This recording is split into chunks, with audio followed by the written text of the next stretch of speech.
Hi guys! Welcome back to my vlog at Dressable Yesta Vlogs. For today's video ay meron tayong i-highlights guys. So this is our client, Miss Nina.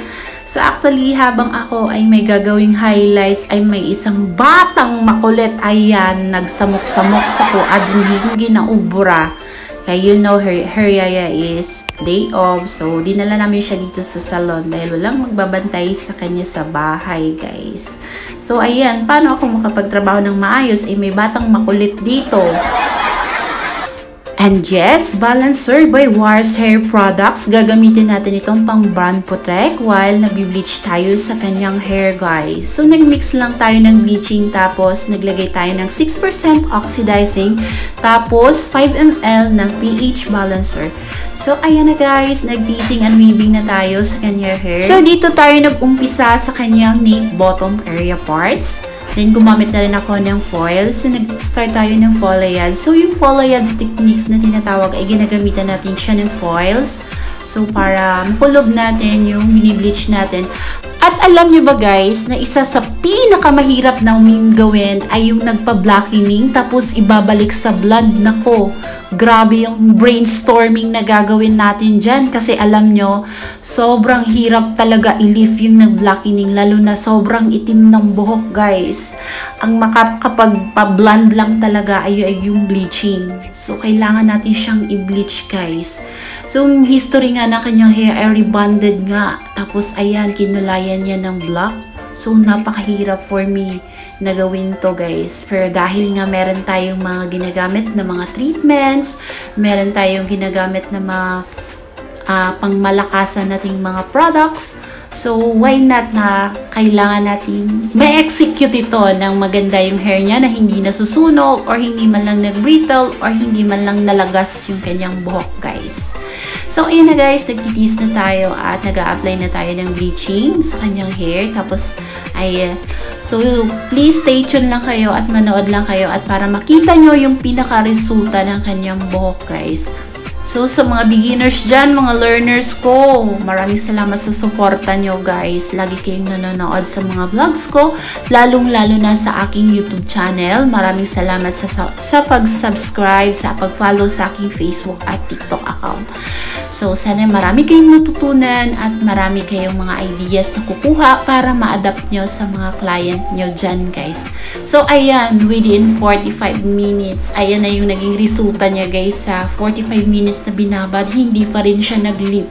Ganyan kahirap ang mag-blip ng naka-blackening. So, ayan, nagdagdag na naman tayo. Inopen lahat natin yung mga pinold natin na foils. Then, nilagyan na naman natin ulit ng second application ng bleaching. Pero, kailangan maglagay tayo ng band protector. Alam mo naman na napakamalaking tulong talaga guys ang paglalagay ng band protector. Alam nyo guys, marami naman po talagang mga band protector, mga gaganda. Pero itong balancer ng Wise Hair Products ay subok ko na at talagang ito nga naman talaga yung naging kasangga ko sa pag-bleach ko. So, ayan na guys, within 55 minutes na yung babad natin dyan. Pero look at that, hindi pa rin siya nalalagas, hindi pa rin siya nasusunog, at hindi pa rin siya nagra-rubberize. So actually, ayan, meron pa akong nakikita na dark pigments. At syempre, ayan, after natin mag-bleach, binalawan natin, then pinatuyo, at nag-apply na tayo ng kulay sa kanyang buhok. So, ayan, sobrang hirap i-correct talaga guys kapag yung buhok ay nag-blackening tapos ibabalik natin sa blonde. Yun yung pinakasakit sa ulo yan at sa kamay at syempre na rin sa balakang mo. So, ganun talaga kahirap guys. Kaya kayo kung gusto nyo magpa-black, pag-isipan nyo muna. Dahil kung gusto nyo na rin ulit magpa-blend, ayan, pag-isipan nyo talaga. So, ayan, binabad natin yung kulay ng 45 minutes at charan! Here's the final result. So, ito yung before niya.